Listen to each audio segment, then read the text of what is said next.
हर महादेव।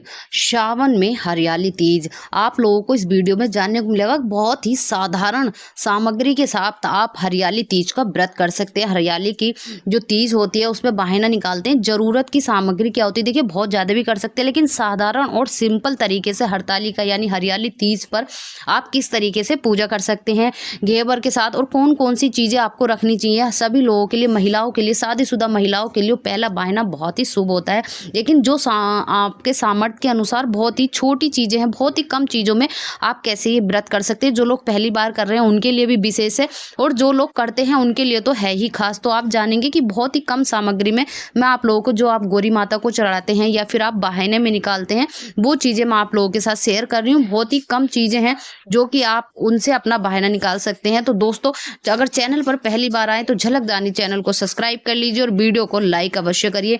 ये सावन में हरी चीज़ों का बहुत महत्व होता है, सुहागन महिलाओं के लिए भी, और साथ ही माता गौरी के लिए भी मंगला गौरी व्रत भी रखे जाते हैं, और साथ में ही भगवान शिव के साथ माता पार्वती की पूजा अर्चना और आराधना की जाती है। तो गौरी माता को ऐसे में 16 श्रृंगार अर्पित करना बेहद शुभ माना जाता है। पति की दीर्घायु होती है। 16 श्रृंगार में आप क्या क्या ले सकते हैं, जरूरत की चीज़ें कौन कौन सी हैं, देखिए सारी चीज़ें मैं आप लोग साथ शेयर कर रही हूँ। सबसे पहले आप जो भी सारा सामान होता है स्वाग से संबंधित, उनमें से आप कुछ मेन सामान लेकर आप पूजा अर्चना आराधना कर सकते हैं, वो चीज़ें निकाल सकते हैं सिंपल तरीके से, उसका भी आपको फल मिलेगा। साधारण तरीके से आप किस तरीके से बहाने में सामान निकाल सकते हैं, जो कि आप स्क्रीन पर भी देख रहे हैं। बहुत ही कम सामान में आप ये चीज़ें कर रहे हैं, लेकिन ये वीडियो मैं आप लोगों के साथ शेयर कर रही हूँ। तो देखते हैं दोस्तों, ये सबसे पहले मैंने सामान रख लिया, और बहुत ही कम सामान है, लेकिन 16 श्रृंगार में जो मेन होता है वो ये सामान है। तो शुरू करते हैं दोस्तों। वीडियो को स्किप मत करना, वीडियो के अंत तक बने रहना, आपके बहुत ही यूजफुल होने वाली है।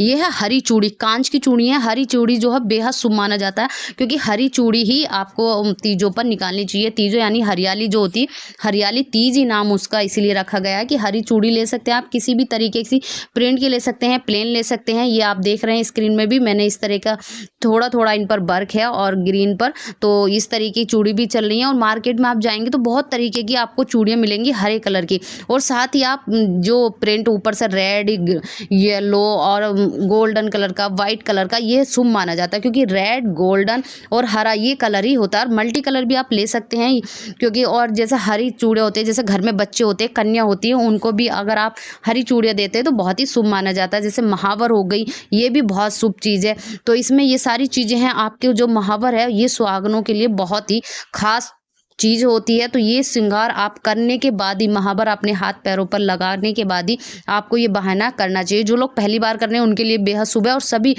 कुंवारी जो महिलाएं होती हैं उनके लिए तो नहीं होता है, लेकिन जो शादीशुदा महिला उनके लिए अवश्य होता है। जो गोरनी बनती है माता पार्वती, ये छोटी चूड़ी हैं जो माता पार्वती को पहनाते हैं। आप मिट्टी की गोर बनाई जाती है। कुछ लोगों के यहाँ मिट्टी की गोर नहीं होती है, खाली छवि रखकर भगवान शिव और माता पार्वती की छवि पर ही पूजा करते हैं। हमारे यहाँ पर गोरनी बनाई जाती है, तो मैं आपको ऐसे ही बता रही हूँ। गोरनी बनाकर माता को ये चूड़ी अर्पित की जाती है, साथ ही बिंदी, सिंदूर और नैन पॉलिश, ये सब पूरा श्रृंगार किया जाता है। माला अर्पित की जाती है। तो आपको मेन चीज़ें लेनी है, और मेन चीज़ों में आपको चूड़ी लेनी है, बिंदी लेना है, सिंदूर लेना है, हरे कांच की चूड़ियाँ लेनी है, और इसी तरीके से ये ना मेन सामग्री आपको ले लेनी है। उससे आगे आप कंघा, शीशा, तेल, बाकी की कितने भी बढ़ा सकते हैं, लेकिन सारी शुभ चीज़ों में सबसे मेन चीज़ होती है बिंदी होती हैं, चूड़ियाँ होती हैं, मेहंदी होती है, सिंदूर होता है, और साथ में बिछुए होते हैं।